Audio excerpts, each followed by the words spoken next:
नमस्कार साथियों। तो फिर से एक नई वीडियो में आपका स्वागत है और आज हम आपको कराने वाले हैं क्लास 12 हिस्ट्री का चैप्टर 11 जिसका नाम है महात्मा गांधी और राष्ट्रीय आंदोलन। तो आज हम इस चैप्टर पे महात्मा गांधी से जुड़े कुछ आंदोलन पढ़ेंगे और उनके बारे में पढ़ेंगे जो कि आपकी परीक्षा में काफी ज्यादा पूछे जाते हैं। जलियांवाला बाग का हत्याकांड के बारे में पढ़ेंगे, तो इन सभी के बारे में, भारत छोड़ो आंदोलन, कैबिनेट मिशन, इन सभी के बारे में आज हम पढ़ने वाले हैं। तो आइए बिना देरी के वीडियो को स्टार्ट करते हैं। तो इसमें हमारा सबसे पहला प्रश्न है, जलियांवाला बाग कहाँ स्थित है और यह क्यों प्रसिद्ध है। तो जलियांवाला बाग भारत के पंजाब राज्य के अमृतसर शहर में स्थित है और यह 13 अप्रैल 1919 को हुए जलियांवाला बाग नरसंहार के कारण प्रसिद्ध है, जब ब्रिटिश सैनिकों ने एक शांतिपूर्ण सभा कर रहे निहत्थे लोगों पर गोलियां चलाई थी, जिसमें हजारों लोग मारे गए थे। इसीलिए ये प्रसिद्ध है। जलियांवाला बाग का बाग जो है कहाँ पर स्थित है, अमृतसर में, पंजाब में पड़ता है। और 13 अप्रैल 1919 में जलियांवाला बाग में एक हत्याकांड हुआ जिसमें निहत्थे लोगों पर अंग्रेजों ने गोलियां चलाई और उसमें जो हजारों लोग मारे गए थे। अगला क्वेश्चन है, खिलाफत आंदोलन क्या था। तो खिलाफत आंदोलन भारत में भारतीय मुसलमानों द्वारा 1919 से 1924 तक ब्रिटिश सरकार के खिलाफ चलाया गया एक राजनीतिक अभियान था, जिसका मुख्य उद्देश्य प्रथम विश्व युद्ध के बाद तुर्की के साम्राज्य के विघटन के बाद ओटोमन खलीफा के अधिकारों की रक्षा करना था। यह तुर्की के प्रति ब्रिटिश नीतियों का विरोध था और इसने महात्मा गांधी के नेतृत्व वाले असहयोग आंदोलन के साथ मिलकर हिंदू मुस्लिम एकता को भी बढ़ावा दिया था। तो ये था, क्या था, ये था खिलाफत आंदोलन, जो कि 1919 ईस्वी में दो मुसलमान भाइयों के द्वारा चलाया गया था। अब आता है असहयोग आंदोलन कब और क्यों वापस लिया गया।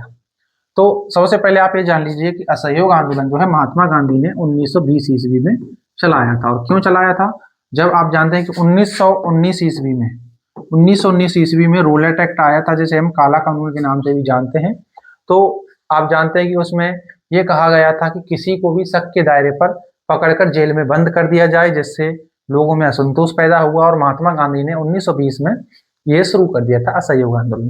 तो असहयोग आंदोलन चौरी चौरा की घटना के बाद 1922 की फरवरी में महात्मा गांधी द्वारा वापस ले लिया गया था। यानी कि 4 फरवरी 1922 को जब जो चौरी चौरा कांड हुआ था, जिसमें 22 पुलिस कर्मियों को थाने में ही जला दिया गया था, जिसके कारण महात्मा गांधी ने ये कहा कि अब ये जो आंदोलन जो है, अब ये जो हिंसक हो चुका है, हम जो है यानी कि इसमें जो है लोग हत्या कर रहे हैं, तो इसीलिए उन्होंने ये वापस ले लिया था। तो 4 फरवरी 1922 को महात्मा गांधी द्वारा वापस ले लिया गया। यह घटना उत्तर प्रदेश के चौरी चौरा में हुई थी, जहां प्रदर्शनकारियों ने एक पुलिस थाने में आग लगा दी थी, जिसमें 22 पुलिसकर्मी जिंदा जला दिए गए थे। महात्मा गांधी का मानना था कि आंदोलन हिंसक हो रहा था और यह अहिंसा के अपने मूल सिद्धांत के खिलाफ था, इसीलिए उन्होंने इसको वापस ले लिया था। तो ये इंपॉर्टेंट है, आपको याद रखना है। कब स्टार्ट हुआ था असहयोग आंदोलन? 1920 ईस्वी में शुरू हुआ था। चौरी चौरा कांड कब हुआ था? तो चौरी चौरा कांड जो है 1922 ईस्वी में हुआ, जो कि 4 फरवरी को हुआ था, जिसमें 22 पुलिसकर्मियों को जिंदा जला दिया गया और ये आंदोलन जो है हिंसक हो गया था। अब आता है 1919 के पार्लियामेंट्री सुधार यानी एक्ट की किन्हीं 2 कमियों का उल्लेख कीजिए। तो 1919 के पार्लियामेंट्री एक्ट यानी भारत परिषद अधिनियम 1909 की प्रमुख कमियां थी कि इसमें मुसलमानों के लिए पृथक निर्वाचन क्षेत्र का प्रावधान किया गया, जिसमें सांप्रदायिक भेदभाव बढ़ा और भारत के भविष्य के विभाजन की नींव पड़ी और सुधारों ने जनता को सीमित शक्तियां ही प्रदान की, जिससे वे स्वशासन की आकांक्षाओं को पूरा करने में विफल रहे थे। तो आप जानते हैं कि सबसे पहले जो पार्लियामेंट सुधार है, ये जो है 1909 ईस्वी में हुआ पहले, फिर इसमें कुछ कमियां थी, तो उनको सुधारने के लिए 1919 ईस्वी में पार्लियामेंट एक्ट दोबारा से लागू किया गया, जिसमें कुछ कमियां थी उनको सुधारने के लिए किया गया, जिसमें मुसलमानों के लिए पृथक निर्वाचन क्षेत्र का प्रावधान किया गया, सांप्रदायिक भेदभाव भी इसमें पड़ा था और भारत के भविष्य के विभाजन की नींव भी इसी में पड़ी थी।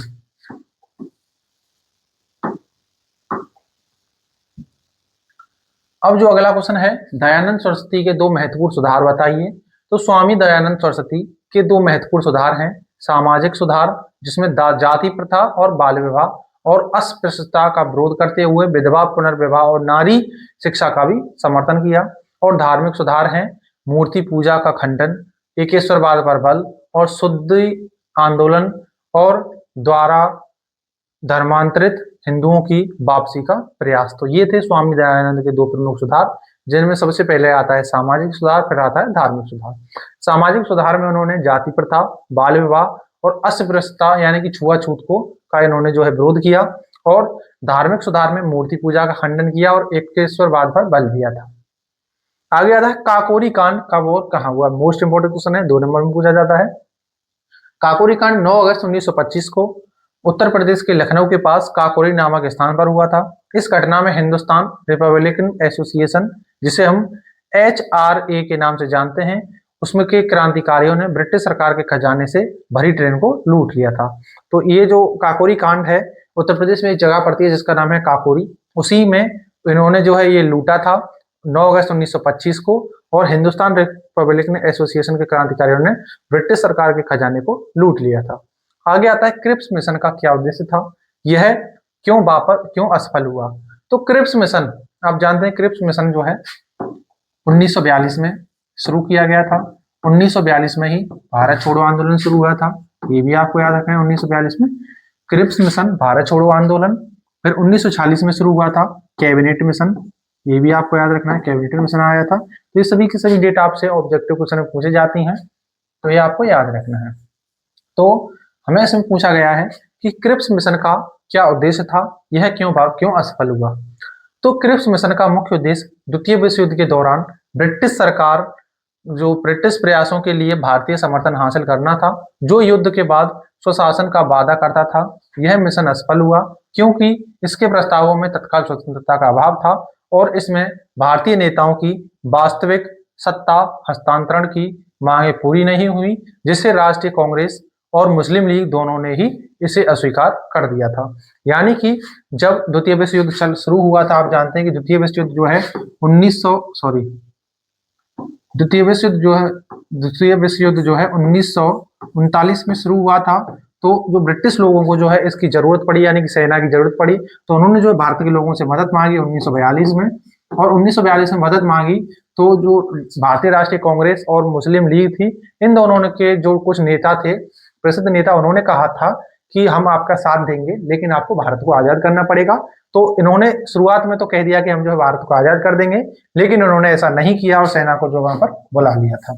इसीलिए ये जो है विफल रहा था, यानी कि असफल हुआ था। अब आता है असहयोग आंदोलन का संक्षेप में वर्णन कीजिए। तो जो महात्मा गांधी ने 1920 में शुरू किया था, तो असहयोग आंदोलन महात्मा गांधी के नेतृत्व में 1920 से 1922 तक चला एक अहिंसक आंदोलन था, जिसका उद्देश्य ब्रिटिश शासन के खिलाफ स्वराज प्राप्त करना था। आंदोलन में ब्रिटिश वस्तुओं, संस्थाओं और सेवाओं का बहिष्कार किया गया, स्वदेशी को बढ़ावा दिया गया, और भारतीयों से अपनी सरकारी उपाधियों को त्यागने व संस्थानों से इस्तीफा देने का आह्वान किया गया। चौरी चौरा घटना में हुई हिंसा के बाद महात्मा गांधी ने 1922 में आंदोलन को स्थगित कर दिया, यानी कि वापस ले लिया था। तो ये था असहयोग आंदोलन का संक्षिप्त विवरण, यानी कि 1922 में ये जो है वापस लिया गया, 1920 में शुरू किया गया। क्यों शुरू किया गया? क्योंकि जो ब्रिटिश लोग थे, यानी कि उनसे जो है स्वराज प्राप्त करने के लिए शुरू किया गया था। वस्तुओं, संस्थानों और सेवाओं का बहिष्कार भी इसमें किया गया था, और जो लोग सरकारी उपाधियों को त्यागने व संस्थाओं से इस्तीफा देने का भी इसमें आह्वान किया गया था, ताकि भारत को आजाद किया जा सके। लेकिन 4 फरवरी 1922 को इसमें, यानी कि जो एक जगह है चौरी चौरा, जो कि गोरखपुर में पड़ती है उत्तर प्रदेश में, तो उसमें जो है एक हिंसात्मक घटना हुई, जिसमें 22 पुलिसकर्मियों को जिंदा पुलिस स्टेशन में आग लाकर जला दिया गया। इसलिए यह हिंसक आंदोलन हो गया, यानी कि ये जो आंदोलन था वो हिंसक हो गया, और 1922 में ही इसको वापस ले लिया गया। फिर आता है चौरी चौरा कांड कब और कहाँ हुआ था। अब आपसे पूछा गया चौरी चौरा कांड कब और कहाँ हुआ, तो ये आपसे 2 नंबर में पूछा जाता है। तो चौरी चौरा कांड 4 फरवरी 1922 को संयुक्त प्रांत, यानी कि जिसे हम अब उत्तर प्रदेश के नाम जाते हैं, ये क्वेश्चन आपसे कभी कभी आपके ऑब्जेक्टिव क्वेश्चन पूछा जाता है कि उत्तर प्रदेश का पहला नाम क्या था। तो उत्तर प्रदेश को पहले यूनाइटेड स्टेट, यानी कि संयुक्त प्रांत के नाम से जानते थे। तो ये जो है गोरखपुर जिले के चौरी चौरा में हुआ था, जब असहयोग आंदोलन के प्रदर्शनकारी पुलिस से भिड़ गए और पुलिस चौकी को आग लगा दी, जिसमें 22 पुलिसकर्मी मारे गए थे। तो इसीलिए ये चौरी चौरा की घटना कहाँ पर हुई? चौरी चौरा में हुई, जो कि गोरखपुर में पड़ता है, गोरखपुर उत्तर प्रदेश में पड़ता है। 4 फरवरी 1922 को हुई, और इसमें 22 पुलिसकर्मियों को जिंदा जलाकर मार दिया गया। इसीलिए अब अगला क्वेश्चन आता है, सविनय अवज्ञा आंदोलन पर एक टिप्पणी लिखिए। तो सविनय अवज्ञा आंदोलन महात्मा गांधी के नेतृत्व में ब्रिटिश सरकार के अन्यायपूर्ण कानून का अहिंसक प्रतिरोध करने के लिए 1930 में शुरू हुआ था। इसकी शुरुआत नमक कानून तोड़ने के लिए दांडी मार्च से हुई, जहां गांधी और उनके समर्थकों ने समुद्र के पानी से नमक बनाया। इस आंदोलन में विरोध प्रदर्शन, हड़तालें और ब्रिटिश वस्तुओं का बहिष्कार किया गया, जिसने लाखों भारतीयों को स्वतंत्रता संग्राम में शामिल किया और ब्रिटिश शासन की नींव हिला दी थी। तो ये जो है सविनय अवज्ञा आंदोलन यही था कि जो ये 1930 ईस्वी में शुरू किया गया, जो कि नमक कानून तोड़ने के लिए दांडी मार्च से शुरू हुआ था।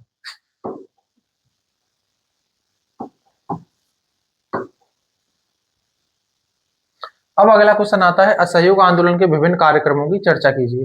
तो असहयोग आंदोलन के मुख्य कार्यक्रम सरकारी संस्थाओं, अदालतों, स्कूलों और विदेशी वस्तुओं का बहिष्कार करना था। साथ ही स्वदेशी वस्तुओं को अपनाने और राष्ट्रीय शिक्षा संस्थानों की स्थापना पर जोर दिया गया था। उपाधियों और मानद पदों का त्याग किया गया और सरकारी नौकरियों से इस्तीफे भी दिए गए। शांतिपूर्ण साधनों से स्वराज प्राप्त करना इसका अंतिम उद्देश्य था, लेकिन चौरी चौरा घटना के बाद इसे स्थगित कर दिया गया था। जलियांवाला बाग हत्याकांड के बारे में संक्षेप में बताइए, तो ये आप पढ़ चुके हैं। तो जलियांवाला बाग हत्याकांड 13 अप्रैल 1919 को अमृतसर में हुआ, जब ब्रिटिश सेना ने निहत्थे शांतिप्रिय लोगों की भीड़ पर गोलियां चला दी थी, जिसमें सैकड़ों लोग मारे गए और घायल हुए। यह रूलेट एक्ट के विरोध में आयोजित शांतिपूर्ण सभा पर ब्रिगेडियर जनरल रेजिनोल्ड डायर के आदेश पर किया गया था, जो भारत के स्वतंत्रता संग्राम का एक महत्वपूर्ण मोड़ साबित हुआ था। अब अगला क्वेश्चन आता है, भारत छोड़ो आंदोलन के कोई दो कारण बताइए। तो भारत छोड़ो आंदोलन कब शुरू हुआ था? 1942 में शुरू हुआ था। सबसे पहले आप ये जान लीजिए, क्योंकि ये आपसे ऑब्जेक्टिव में पूछा जाता है। तो भारत छोड़ो आंदोलन के दो प्रमुख कारण थे, क्रिप्स मिशन की विफलता और द्वितीय विश्व युद्ध के दौरान भारत में उत्पन्न आर्थिक संकट व ब्रिटिशों के प्रति बढ़ता असंतोष। क्रिप्स मिशन की असफलता ने भारतीयों को निराश कर दिया। वहीं युद्ध के दौरान हुई मुद्रास्फीति, अभाव और भारी करों ने जनता की पीड़ा और बढ़ा दी, जिससे आंदोलन की पृष्ठभूमि तैयार हुई थी। तो ये था भारत छोड़ो आंदोलन। अब आता है, नमक कानून स्वतंत्रता संघर्ष का महत्वपूर्ण मुद्दा क्यों बन गया था? तो नमक कानून भारत के स्वतंत्रता संघर्ष में महत्वपूर्ण बन गया, क्योंकि यह ब्रिटिश सरकार के अन्यायपूर्ण औपनिवेशिक शोषण का प्रतीक था। नमक एक आम और आवश्यक वस्तु होने के कारण सभी भारतीयों को प्रभावित करता था। ये जो आप जानते हैं कि नमक जो है अमीर हो चाहे गरीब हो, सभी के लिए आवश्यक होता है, और इस कानून ने सरकार को इस पर एकाधिकार दे रखा था, जिससे लोगों को ऊंची कीमतों पर नमक खरीदना पड़ता था। साथ ही इसने ब्रिटिश शासन के खिलाफ व्यापक असंतोष को संगठित करने का एक आसान माध्यम प्रदान किया था। अब आता है, आजाद हिंद फौज के विषय में आप क्या जानते हैं? तो आजाद हिंद फौज, जिसे हम कहते हैं इंडियन नेशनल आर्मी, ब्रिटिश शासन से भारत को आजाद कराने के उद्देश्य से गठित एक सैन्य संगठन था, जिसे द्वितीय विश्व युद्ध के दौरान रास बिहारी बोस और कैप्टन मोहन सिंह ने 1942 में जापान में स्थापित किया था। बाद में नेताजी सुभाष चंद्र बोस ने इसका नेतृत्व संभाला। इस फौज में भारतीय युद्ध बंदियों और दक्षिण पूर्व एशिया में रहने वाले भारतीयों ने भाग लिया, जिसका अंतिम लक्ष्य ब्रिटिश राज के खिलाफ सशस्त्र संघर्ष द्वारा स्वतंत्रता प्राप्त करना था। तो आजाद हिंद फौज ये थी। इसकी स्थापना 1942 में रास बिहारी घोष और कैप्टन मनमोहन सिंह के द्वारा की गई थी। बाद में इसका नेतृत्व नेताजी सुभाष चंद्र बोस ने संभाला था। अगला क्वेश्चन आता है, चौरी चौरा की घटना क्या थी, इसका क्या परिणाम हुआ? तो चौरी चौरा की घटना 4 फरवरी 1922 को उत्तर प्रदेश के गोरखपुर जिले में हुई थी। यह भी आप पढ़ चुके हैं। जब भारतीय ग्रामीणों ने एक पुलिस चौकी को आग लगा दी थी, जिसमें 22 पुलिसकर्मी मारे गए थे। इसके जवाब में महात्मा गांधी ने अहिंसा के सिद्धांत के उल्लंघन का हवाला देते हुए राष्ट्रीय स्तर पर असहयोग आंदोलन वापस ले लिया। इस घटना के कारण ब्रिटिश सरकार ने कई प्रदर्शनकारियों को मृत्युदंड दिया, जबकि कई को आजीवन कारावास की सजा भी सुनाई थी। अब आता है, भारतीय राष्ट्रवाद के उदय के कारणों का उल्लेख कीजिए। तो भारतीय राष्ट्रवाद के उदय के प्रमुख कारण ब्रिटिश सरकार की शोषणकारी नीतियां, आधुनिक शिक्षा का प्रसार, संचार साधनों का विकास, सामाजिक धार्मिक सुधार आंदोलन, भारतीय प्रेस की भूमिका, विदेश विचारधाराओं का प्रभाव, आर्थिक एकीकरण और भारतीय राष्ट्रीय कांग्रेस जैसी संस्थाओं की स्थापना थे, जिन्होंने भारतीयों में राजनीतिक चेतना और एकता को बढ़ावा दिया था। तो ये क्या थे भारतीय राष्ट्रवाद के उदय के कारण, जिसमें सबसे पहले आते हैं राजनीतिक कारण क्या थे। तो राजनीतिक कारण में भी ब्रिटिश नीतियों का प्रभाव, तो ब्रिटिश शासन की आर्थिक शोषणकारी नीतियां, भारी कर यानी कि काफी ज्यादा लगान और भारतीयों के राजनीतिक व सामाजिक अधिकारों का हनन लोगों में असंतोष का कारण बना, जिससे एकता की भावना बढ़ी और भारत में राष्ट्रवाद के उदय का एक कारण बना। आगे आता है प्रशासनिक एकरूपता। तो ब्रिटिश शासन ने पूरे देश में एक समान प्रशासनिक व न्यायिक व्यवस्था स्थापित की, जिसने विभिन्न क्षेत्रों के भारतीयों को एक पहचान से जोड़ने का अवसर भी मिला दिया। आगे था भारतीय राष्ट्रीय कांग्रेस की स्थापना। तो 1885 ईस्वी में भारतीय राष्ट्रीय कांग्रेस की स्थापना ने भारतीयों को राजनीतिक रूप से संगठित किया और एकता व जागरूकता को बढ़ावा दिया था। फिर आता है आर्थिक कारण, जिसमें आर्थिक शोषण। तो ब्रिटिश नीतियों ने भारतीय संसाधनों का शोषण किया, स्थानीय उद्योगों को बढ़ावा नहीं दिया गया और भारतीय वस्तुओं पर उच्च कर लगाए, जिससे भारतीय अर्थव्यवस्था को नुकसान हुआ था। अब आता है गांधी इरविन समझौते की मुख्य शर्तें क्या थी। तो गांधी इरविन समझौता जो है 1932 ईस्वी में हुआ था, ये आपको याद रखना है क्योंकि काफी ज्यादा पूछा जाता है। तो गांधी इरविन समझौते की मुख्य शर्तों में सविनय अवज्ञा आंदोलन स्थगित करना, सभी राजनीतिक कैदियों को रिहा करना, समुद्र किनारे नमक बनाने की अनुमति, शराब व देसी कपड़ों की दुकानों पर धरना और कांग्रेस का दूसरे गोलमेज सम्मेलन में भाग लेना शामिल था। इसके बदले ब्रिटिश सरकार ने सत्याग्रही की जब्त संपत्ति वापस करने और आंदोलन संबंधी अध्यादेशों को समाप्त करने पर सहमति जताई थी। तो ये था गांधी इरविन समझौता, जो कि महात्मा गांधी और अंग्रेज के एक यानी कि अंग्रेज सरकार के एक अफसर थे जिनका नाम था इरविन, उनके बीच में ये हुआ था। अब आता है मोस्ट इंपोर्टेंट क्वेश्चन, ये यहाँ से आपके सारे के सारे क्वेश्चन ज्यादातर बनते हैं। दांडी यात्रा पर एक संक्षिप्त प्रकाश डालिए या संक्षिप्त टिप्पणी लिखिए। तो दांडी यात्रा, जिसे नमक सत्याग्रह के रूप में भी जाना जाता है, महात्मा गांधी द्वारा 12 मार्च 1930 को ब्रिटिश नमक कानून का विरोध करने के लिए साबरमती आश्रम से शुरू हुई, जो कि 240 मील यानी कि 388 किलोमीटर की अहिंसक मार्च थी, जो 6 अप्रैल 1930 को दांडी में पहुंच समुद्र तट पर समाप्त हुई थी। यानी कि दांडी में पहुंचकर वहां पर उन्होंने जो है नमक बनाकर जो है नमक कानून तोड़ा और इस यात्रा ने सविनय अवज्ञा आंदोलन की शुरुआत की और लाखों भारतीयों को स्वतंत्रता संग्राम से जोड़ा था। तो इसमें जो है महात्मा गांधी और उनके 79 सहयोगी शामिल थे और ये जो है सहयोगी शामिल थे, ये भी आपको याद रखना है। इसमें साबरमती आश्रम से ये जो है यात्रा शुरू हुई थी, जो कि 12 मार्च 1930 को हुई थी और इसमें जो है ये जो है 24 दिनों में समाप्त हुई थी, यानी कि लगभग 10 मील डेली चलकर इन्होंने जो है ये यात्रा समाप्त की 6 अप्रैल 1930 को। दांडी में पहुंचकर समुद्र पर पहुंचकर इन्होंने जो है समुद्र से पानी लेकर वहां पर जो है नमक बनाया और इन्होंने जो है नमक कानून को तोड़ दिया था।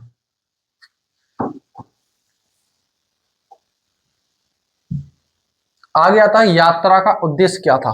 तो ब्रिटिश सरकार द्वारा लगाए गए नमक कानूनों का विरोध करना, अहिंसक सविनय अवज्ञा के माध्यम से स्वतंत्रता की मांग को सशक्त करना और आम जनता को स्वतंत्रता के संघर्ष में शामिल करना और उन्हें अपने अधिकारों के लिए जागरूक करना। फिर आता है दांडी यात्रा का महत्व। पहले आपने पढ़ा इस यात्रा का उद्देश्य, अब आप पढ़ेंगे इसके महत्व क्या थे। तो इसने ब्रिटिश नमक एकाधिकार के खिलाफ प्रत्यक्ष कार्यवाही और अहिंसक विरोध की शुरुआत की। यह सविनय अवज्ञा आंदोलन की गति को तेज करने में एक महत्वपूर्ण मील का पत्थर साबित हुआ, यानी कि ये जो है एक महत्वपूर्ण आंदोलन साबित हुआ। फिर आता है इस आंदोलन में महिलाओं, किसानों, श्रमिकों और व्यापारियों सहित समाज के सभी वर्गों ने बड़े पैमाने पर भाग लिया। आगे आता है इसने ब्रिटिश शासन की नींव हिला दी और भारत में राष्ट्रीय चेतना की एक लहर दौड़ा दी थी। अब आता है 1935 के भारत सरकार अधिनियम के प्रमुख प्रावधानों की विवेचना कीजिए। तो ये क्वेश्चन इतना इंपॉर्टेंट नहीं है, लेकिन अगर यदि आप किसी भी गवर्नमेंट एग्जाम की तैयारी करेंगे तो उसमें आपके लिए इंपॉर्टेंट है। तो 1935 के भारत सरकार अधिनियम ने भारत में प्रांतीय स्वायत्तता, अखिल भारतीय संघ और एक संघीय न्यायपालिका की स्थापना का प्रस्ताव किया। इसमें प्रांतों में द्वैध शासन समाप्त किया गया, केंद्र में द्वैध शासन लागू हुआ और सांप्रदायिक प्रतिनिधि को बढ़ावा दिया गया।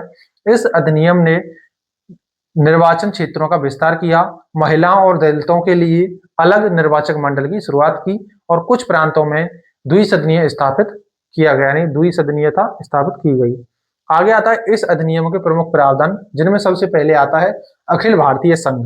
तो ब्रिटिश भारत के प्रांतों और देशी रियासतों को मिलाकर एक संघ बनाने का प्रावधान किया गया था। फिर आता है प्रांतीय स्वायत्तता।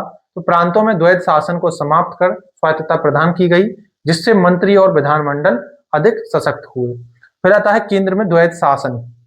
तो प्रांतों की तरह ही केंद्र में भी द्वैध शासन की स्थापना का प्रावधान किया गया, हालांकि यह पूर्णतः लागू नहीं हो पाया था। आगे आता है इसी में संघीय न्यायपालिका की स्थापना। तो भारत में एक संघीय न्यायपालिका की स्थापना की गई ताकि संघीय मामलों से संबंधित विवादों का निपटारा किया जा सके। फिर आता है सांप्रदायिक प्रतिनिधित्व का विस्तार। तो दलित वर्गों, महिलाओं, श्रमिकों और भारतीय ईसाइयों के लिए अलग निर्वाचक मंडल की शुरुआत की गई। फिर आता है भारत परिषद का अंत। तो भारत परिषद को समाप्त कर दिया गया और उसके स्थान पर एक सलाहकार निकाय की स्थापना की गई। फिर आता है निर्वाचन क्षेत्र का विस्तार।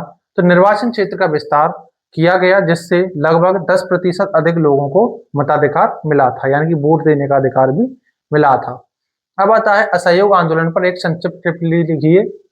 तो इसमें हम अच्छे से जानेंगे कि असहयोग आंदोलन क्या था।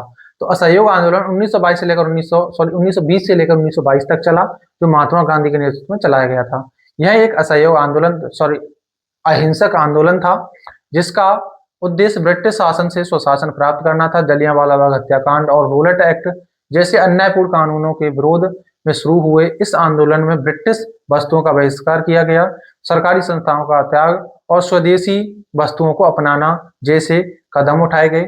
आंदोलन ने भारतीय स्वतंत्रता संग्राम को एक नया आयाम दिया, लेकिन 1922 में चौरी चौरा घटना में हुई हिंसा के